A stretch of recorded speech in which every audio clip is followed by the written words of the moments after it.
One time at Sunday Mass, a priest decided to invite all the children who were at Mass to come up at the altar, and he would give them a children's sermon, and thought that the people would all benefit from it.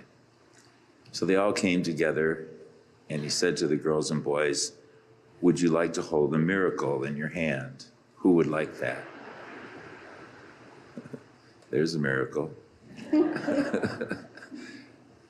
So he handed each one of the children an acorn, and he said, God made the acorn, and he said, inside that acorn is a mighty oak tree. All you need to do is plant it in the ground, let the sun shine on it, and water it, and watch it grow until it will produce hundreds and hundreds of more acorns. After Mass was finished, mother brought her little boy up to the priest, and she said, "Now tell Father the problem." And he said, "I lost my miracle." He lost his miracle. I think the point of that little story is that we all are given an opportunity to see miracles. Sometimes we can lose sight of them, and we need to recover that.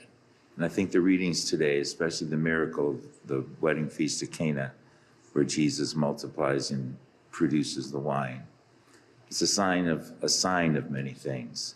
Miracles point to something beyond what they are. And so in this story at Cana in Galilee, it refers to Isaiah in the first reading, where the people had been in exile for 50 years, and now they were returning to Jerusalem, and they had the great task of rebuilding the temple and their homes and the whole town that had been destroyed. And Isaiah is telling them that God will be with them. He will be so close to them, it will be like a husband and wife in marriage. He will be their spouse. He will always be with them and help them to rebuild. And now at Cana in Galilee, Jesus is here beginning his first appearance in public ministry. And he's invited to a wedding feast. Notice, first of all, he was invited. The couple wanted him to be there. And he wanted to be there because he responded to the invitation. Now, in those days, when they celebrated a wedding, the entire village was invited to the wedding automatically. And the wedding celebration lasted for 7 days. That's why they would need a lot of wine. And the Blessed Mother sees the consternation, and as a good mother, she felt badly for the couple. They would be so embarrassed if they ran out of wine. And so she simply says, "Do whatever Jesus tells you. Do whatever Jesus tells you." And so they obey her, and they obey Jesus. I hope the gutters are still on the building. But anyway, 20 to 30 gallons of water they put into those jugs, and it turns into the most wonderful wine they had ever tasted. Jesus is showing his transforming power over things. He can turn water into wine. Was it a foreshadowing of many years later when he would turn wine into his own blood for us to drink for eternal life?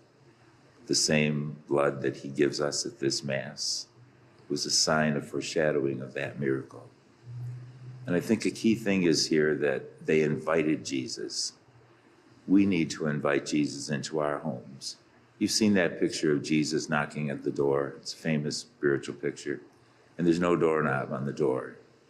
It only can be opened from the inside.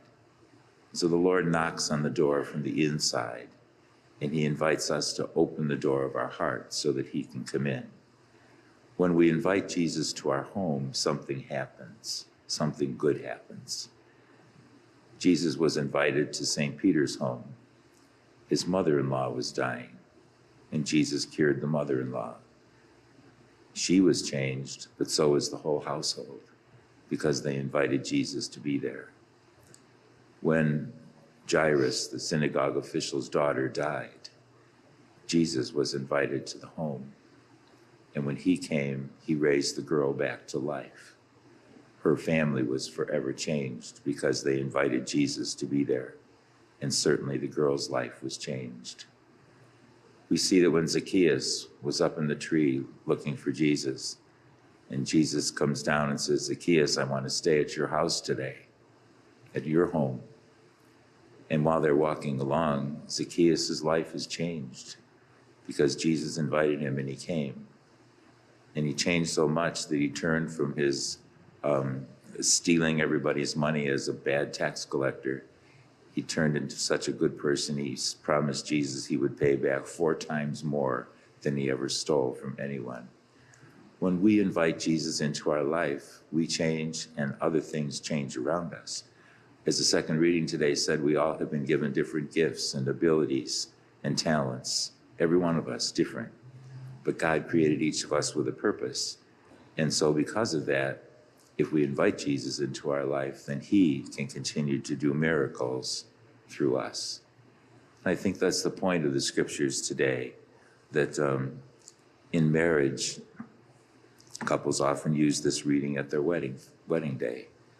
And they're reminded, or I remind them in the homily, that when the wine of patience or the wine of kindness or the wine of charity or forgiveness runs low, they need only to turn to Jesus, and he will replenish those things in their marriage.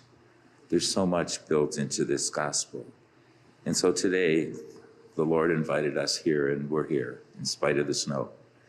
And because of that, you're opening your heart to him. So let him come in such a way that things will become better because you're closer to Christ. There was a story of a woman who had her house redecorated with an interior decorator, and got to the point where there was the husband came in without telling her or the decorator. He put a 16 by 20 inch picture of Christ on the most prominent wall in the living room. And she and the decorator tried to talk him out of it. It didn't fit the decor. And then he said to her, whoever welcomes Christ into their home welcomes me. And he said, the picture stays. Well, she finally understood it, and she left it there. And she goes on to say how much it affected so many people. One person came into the house and looked at that picture and said, you know what? Jesus doesn't look at us. He looks through us. It was the feeling the person had. And there was another person that came over and by looking at the picture of Christ said, you know, every time I come to your home, I feel so peaceful. Something good here, looking at the picture of Christ. And on, there were so many different stories she had to say about how it affected their conversations with guests and their family. And I think it's very simple. Jesus does things in a very ordinary way. He performs the greatest of miracles in homes. He performs them where people are, performs them where you and I are. And so today we thank him for the miracle of the Holy Eucharist, changing wine into his sacred blood, that we can be close to him.